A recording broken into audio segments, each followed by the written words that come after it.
Ho, ho, ho, everybody, and welcome back to the Beatles Forever. Christmas time is my favorite time of year. I just can't help but get into that holiday spirit, and I want to hear all things Christmassy. And so I thought I would do a video about the Beatles and their Christmas greetings that they did. And they did this from the years 1963 to 1969. According to the bloggerhythms.blogspot.com, the Beatles recorded annual Christmas messages exclusively for their fan club members as a holiday thank you. They were issued on a 7-inch flexible vinyl sheets that were very thin, very bendable, and easily damaged. These flexi discs, as they were called, could not be used on record changers. Over the years, the messages were bootlegged in countless ways, and members were finally sent copies on real 33 RPM disc after the boys from Liverpool went their separate ways. But it's neat to hear them put their personality into the recordings, and it reminds me of when I was younger. I used to play on the tape recorder and record funny things to see how it sounded, just being goofy. And so the Beatles sound like they were just in there doing fun things on a recording, and that's a great gift that they gave to their fans through the years. I know there was a box set that came out a few years ago, but that was really too expensive for me. But I did get the one CD with the blue cover, and that's fine with me, and it gives all their funny bits without the hefty price tag. We're first going to start in the year 1963, and they start off using Jingle Bells, starting with their version of Good King Wenceslas. Thank the fans for being with them in their success, because Love, Love, Love Me Do was in the top 20, which made him happy. And John came on, and even though it was scripted, he put his personality into it. Paul came on and answered a few questions that were asked. Did they still like Jelly Babies? And Paul stated that they still liked them, but they got them in boxes and crates, so they got off them. And then they still like peppermint creams, Jolly Ranchers, and other things. Paul said they like doing stage shows, but they really enjoy going into the studio and creating music. So he gave a kind of glimpse of the future there, because later, a few years later, that's all they would be doing is creating music in the studio with no live performances. Paul really wanted to thank the ones who paid the subscription, and then they all did a recording together. And then Ringo sang a song from his version of Good King Wenceslas, and George did a version too. Then all the Beatles did a version of Rudolph the Red-Nosed Reindeer, doing Rudolph the Red-Nosed Ringo. They all sounded like they were having fun, and they wished everybody a Merry Christmas. Next up is 1964. Hand claps or footsteps or foot stomps start the recording. I can't tell what exactly. Jingle Bells is being played on the piano and a kazoo, and Paul is once more thanking the subscribers. And Paul didn't say as much as he did the year before, and John kind of let the cat out of the bag by admitting that he was reading the script. And then Paul asked him if he wrote it himself, and he says, no, it's somebody's bad hand router. And then John continues, it's been a busy year, Beatles, one way or another, but it's been a great year too. You fans have seen to that. Page 2. Thanks a lot, folks, and a happier Christmas and a Merry Goo Year. A crumble, maybe. And then John wished everybody a Merry Christmas. George said thank you for watching the film and that they had a good time making it. And I know he's probably talking about A Hard Day's Night. And then he goes on to say they're filming another movie, which we know would be Help, and that they would be shooting it in February, and it would be different from the first one. George seems to be a bit of a ham, and he doesn't mind talking into the microphone and changing the way he usually talks. He said the new film would be a big laugh, and we hope, George says, and that either John or Paul laughs really loudly. I have a feeling it's probably John. And then George states that he hopes to see everyone soon. He wishes everyone a happy Christmas and a happy New Year, and then gets Ringo to speak. Ringo states that John thanked you for the book, the disc, and for everything, but he wanted to thank everyone for being fans. The way Ringo starts reading that it has been a funny year, being in England and then away, and the fans may wonder where we have been. The other Beatles start cracking up. They end with songs and sounds as if they're running down the hall, shouting Merry Happy Christmas. Another Beatles Christmas record was not sent to the American fans. Instead, U.S.-based fans received an edited version of the Beatles Christmas record, which had been sent to the British fan club members in 1963.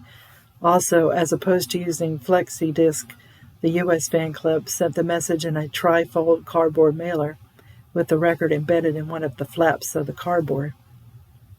Next, we go to 1965. The Beatles began with an out-of-tune version of Yesterday. They all began by thanking the fans once more, stating, as Ringo says again, for being away and back again. John sounds like he's singing a made-up Scottish song. I guess he didn't want to follow his script. Then they all sing a bit of Auld Lang Syne.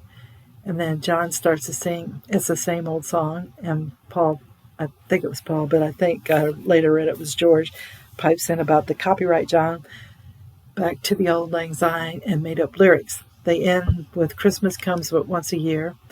Then Yesterday, a wild out-of-tune version of it. And then they say, I believe it's Christmas Day. And John or Paul is whistling like Bing Crosby. Bless you all on Christmas Day and the tune of Yesterday. And John ends by saying, this is Johnny Rhythm saying good night to you all and God bless yous. They're still having fun, getting together, and making up their messages. Members of the Beatles' U.S. fan club did not receive this or any Christmas flexi disc in 1965. Rather, they received a black and white postcard with a photo of the Fab Four and the message, Season's Greetings, Paul, Ringo, George, and John. The Beatle Bulletin, the publication of the U.S. fan club, explained in its April 66 edition that the tape arrived too late to prepare the record in time for Christmas. So that was the bummer for the American fans that year. 1966, it starts with Everywhere It's Christmas. They sing and state a bearded man in glasses as conducting a choir. Ringo states two elderly men in Scotland are munching on a piece of cheese. It's a bit of crazy dialogue that's hard to keep up with. I think the other Beatles wouldn't have minded being actors like Ringo did, because they all seem to get into their parts. They end with Everywhere It's Christmas, which is a catchy tune. Once again, the U.S. fan club members did not get the flexi disc. Instead, they received a postcard with a message on one side and a short version of the Beatle Bulletin on the other, with enough room for a mailing label and postage. Well, I don't know what's happening, but the U.S. fans are getting ripped off. But 1967 begins with Christmas Time is Here Again, and they sound more polished this time in their song about Christmas time. The boys arrive at the BBC office for the 10 a.m. audition, according to John. Now it sounds like tap dancing with a piano accompaniment. Wanderlust for Trousers, a commercial slips in like The Who in their album that they did, full of commercials. And then George reads an article where a woman is requesting plenty of jam jars, and George starts singing it with a piano sounding like the old-time piano. And George wins the audition and gets a trip to Denver. Next, it sounds like Ringo's doing an Orson Welles sounding announcement, and it ends with Christmas Time is Here Again, and How Old Are You is asked, and 32, answered by George. There was a lot of loud laughter going on all around. It ends with a Scottish sounding poem. While the UK fans received a flexi disc in an elaborate sleeve, North American fans received a postcard similar to that in 1966. So it's still, the American fans seem to be getting the raw end of the deal here. Next up, 1968, the Beatles Christmas record. Ringo begins it with Obla Dee, Obla Da playing in the background. Paul is singing with the guitar, Happy Christmas to You.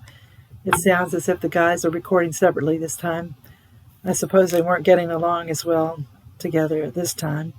Next up, there's a playing of Helter Skelter, but it's sped up. Then John does a different accent.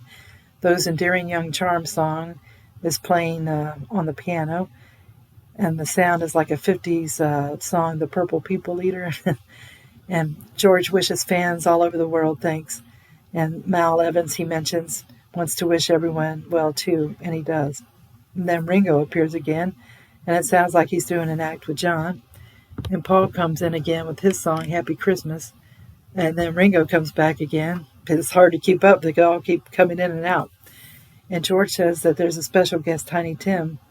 And for all we know, I think it's the real Tiny Tim, but it's hard to know. And Tiny Tim does Nowhere Man with the ukulele, and he really was singing in a high tones there. Finally, the U.S. fans, they say, got a flexi disc for Christmas in 1968, but it came in a modified version of the 1967 UK sleeve. All right, now we come to the very end of the recordings, and that's 1969. John starts out with Happy Christmas with the organ playing The First Noel. And Yoko was strolling with John in the garden, and she asked him questions.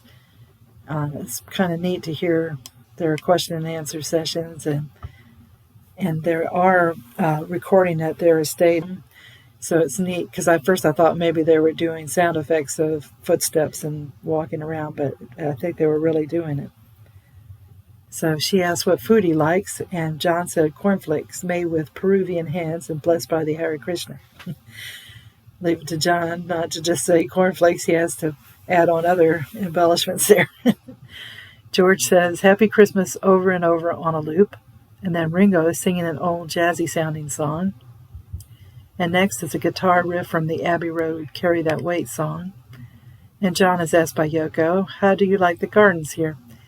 And John said he thought it was simply splendid, and he's overwhelmed by its sanctuary. And Yoko asked if he minded the high gates, and John said he always loved high walls. And then Paul then plays the song, Wish You a Merry Christmas and a Merry New Year, and I love the tune of the song that he's playing. George wishes everyone a good new year and a happy time to be had by all. And then Paul jumps in with his song again. Next, we're back to John, and he's asking Yoko questions. He starts out with, where do you see yourself in the 1970s? And Yoko answers she hopes it's a quiet, peaceful 70s. And then John asks if she thinks there's going to be peace, and Yoko says yes, and freedom. Well, I think she's right because by 73, I think the Vietnam War was over, so she did get that right in 1969. And Yoko says everyone will be flying around. I don't know about that part being true, but I love the sound of the leaves as they walk, and I found out, as I said earlier, they recorded it at their residence at Tittenhurst Park. The only part that didn't work was when Yoko started talking about the crisp air, and then John drowned her out with singing Good King Wenceslas because the line in the song says the snow lay on the ground deep and crisp and even, but it seemed like he could have sung a little lower to give her a chance to speak without, a bunch of distraction. And she also said there was magic in the air. Then John sings Happy Christmas, and Yoko sings it back to John. John and Yoko seem to be enjoying doing their Christmas greeting, and it's neat to hear all their improv. And Ringo says, Merry Christmas, and then it gets sped up, and then he says, Magic Christian as a plug for his movie. Then John states he wants a big teddy, and Yoko says she'll get him one. Then it goes to the organ playing, and then a choir singing The First Noel, and John laughing at the end. And then it says, for the only time, the North American and UK album sleeve jackets were identical, and the North American version of the Flexidisc had elaborate collage of the Beatles' faces on it, drawn by Ringo, while the rear album sleeve contained stick figure scribbles made by his son Zach. Well, these recordings let us see the Beatles, how they enjoyed each other's company, and during the recording, even scripted, they made it their own. They laughed at each other with their interpretations of the script. Later, things got bad between the bandmates, and it showed that they didn't get together the last 2 years of the recordings. They came in separately and did their bits. They still had loyalty to the fans, even when things were not so good in the band. If you get a chance, try and listen to these recordings. It's silly, it has that Christmas spirit, and most of all, for the most part, it had the Beatles as brothers goofing around. I want to wish each and every one of you a very Merry Christmas and a Happy New Year. And I thank you for watching, and if you enjoyed the video, please give it a thumbs up. And if you haven't subscribed, if you could do that, that would be great. Tune in again soon for the Beatles Forever, and Merry Christmas to you all. Thank you. Bye.